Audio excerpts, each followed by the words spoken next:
The Life of Death by Nightmare Darkness, read by Deathlight. Chapter 8, Dire Consequences.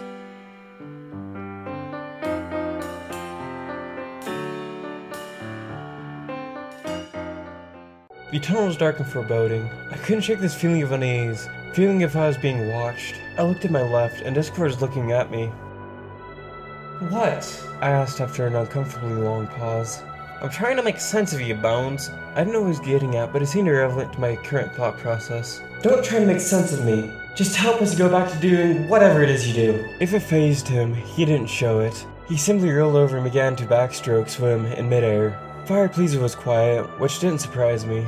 I looked at him with a side glance. He looked around the darkness, seeming squeamish for some apparent reason. "What do you think we'll find?" Fire suddenly said and looked at me. "Really? Truly, I didn't have the foggiest idea." "Oh, I think we'll find an odd thing for sure," Discord said as he read a book as his eyes lit up like lamps. He turned a page. "You seem unfazed at the peril we find ourselves in," Fire said.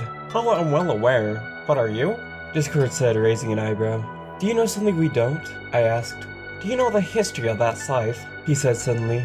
I looked confused and pulled back my hood to look at the scythe. The metal gleamed even with the reduced light. "I don't," I said honestly. He flipped over the book and it showed the picture of the scythe. "Says here, no weapon can rival the scythe of death. Its power rivals the creation of this world," he said, making a lollipop appear in his claw, and he began to suck on it. I looked at the seemingly simple tool. "It's hard to see, but what is this?" I began to ask. Fire Pleaser had a moment of clarity. "You're not suggesting that," he said. I looked at them both. "What?" I asked, confused. "What do you think I'm suggesting?" Discord said as if he didn't know what he was saying. "If so, we're in for a real problem," Fire said. "What are you two on about?" I exclaimed, and they both looked at me as if I was a completely lost cause, which didn't help my mood. "What are souls made of?" Fire Pleaser asked. "Life?" I said without thinking. "Exactly, and if creation created your scythe, enough souls could create a weapon to rival the scythe. If you can defeat death, you can conquer all," he said darkly. "Wait, are you suggesting that whomever is stealing the souls is trying to create a weapon to defeat me?" I asked, surprised. "Now you understand why we're worried," Fire said. "Nah, our hero here will do fine," Discord said, landing on the ground beside him. This is troubling indeed, I thought. Then a crack caught my eye, and I walked into it. Large enough for a pony, I looked down to see some leftover darkness. "This is where the souls must have been taken," I said, lifting my hood and leveling my scythe with the darkness. As I stepped forward, I suddenly found myself on top of a mountain, where cold wind blew and snow and ice. Discord was soon beside me in winter wrap-up gear, and I looked over to see Fire Pleaser with the most uncomfortable look on his face. "I hate the cold," he groaned. I couldn't help but smile. I looked over to the scene again, and then the cave lit up in the distance. "There!" I gestured. We began a small trek, and soon we found ourselves outside a large cave. It had large wooden doors with fire blazers that Discord rubbed his mitt and gloves together and tried to generate heat.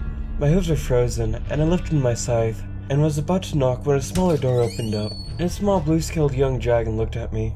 "Come in, he's been expecting you," he said. We all looked at one another. Making our way inside, we shook off the snow and felt the heat of the furnace. The room was enormous. The ground shuddered as a large gray-scaled dragon looked down at us. "I was worried when he would show up looking for those lost souls," he said sadly. "Henry!" Discord shouted as the dragon gave a toothy grin. "Well, if it isn't the young Discord." He chuckled softly. "I thought I recognized this place." He smiled as he looked around. "Sorry to cut to the chase, but did you say something about souls? Lucifer is livid. What happened to him?" Fire said as I looked up at the dragon. "I was blackmailed into creating a sickle and shield to rival that of the Spanish creation. He pointed to the scythe. He didn't nearly have enough souls, but I made it for him," he said with a pained expression. "What did he blackmail you with? I could sway you," Discord said curiously. Henry sighed and looked at the young dragon, who was now sitting and watching us. "He threatened me with taking Cobalt, and using his soul too. He trailed off. Dragon souls are different from pony souls. He would be closer to filling the weapon. The weapons collect the souls, and the longer you wait, the more power he gains," he said. "You enabled him, and for that we could all die," I said harshly, which made him frown and growl. "I know this well, Death, but understand, it is your job to keep the balance." He pointed his claw accusingly. I pulled my hood back and glared at him. "You can't put this on me!" I lashed back. It was now that I knew the dragon's temper was short, for the world around me became upside down as my head hit the wall, and I looked back to see my body standing 10 feet from me. I couldn't help myself. I screamed. Ah! Discord grabbed his sides and rolled on the floor laughing. I'm in no mood for your lip, Pony. Henry said. And stop screaming. He bellowed. I looked at my body, and it seemed unfazed. I felt like I was gonna faint. Firepleaser approached me as I looked up at him, hoping he would help me. Of course he did something better. I now have sympathy for the hacky sacks. Discord stood up and waved his claw. Oh, me! Tag me! I flew in the air, and I bounced around before I yelled in rage. And my body leveled its scythe at Discord. He held his claws up in mock surrender. Okay. He picked me up and placed my head back on my body. I cracked my neck and I lifted up my hood. I've decided I hate you all, I said with loathing. Henry shrugged like he cared. The demon who took the weapon named himself Fedora. At this name, Firepleaser's smile creased and became grave. Friend of yours? Discord asked. No, but he's the lead general of all the armies of Hades. If he's trying to overthrow Lucifer, this would be the way. But the fact he's chosen to reach a higher goal surprises me. He said and I turned, going to the door, lifting my key, as they scrambled to follow me. Goodbye, Henry. I hope we never meet again, I said as I opened the door, and walked into my office lobby, slamming the door behind me. Firepleaser and Discord looked at me. What? Our boss move? Discord said, not playing hacky sack with a small bean sack, which made anger flare up in me. I pointed at Fire. You report to Lucifer, and you go to Celestia. I can't deal with you two right now. I nearly screamed. Both shrugged and left, going to their respective places. Apple Scroll walked in with a cup of tea. Tough first days? Which I looked at her, as if that was an understatement. Maybe call previous death? He's on a cruise right now, she offered. I nodded and walked into my new office that I hadn't even been in yet. I looked at the scroll and saw the number.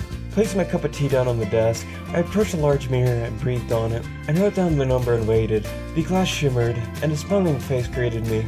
Well, if it isn't death, he joked. I calmed down and sipped my tea. Whatever Apple put in it, it calmed me.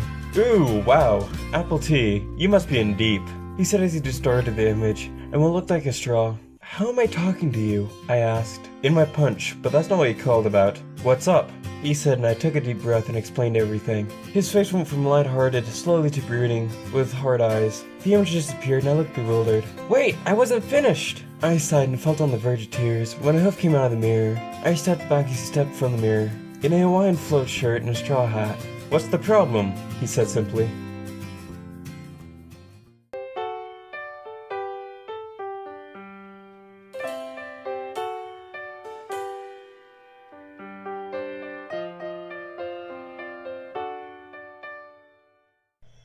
Okay, in this one, you get mostly...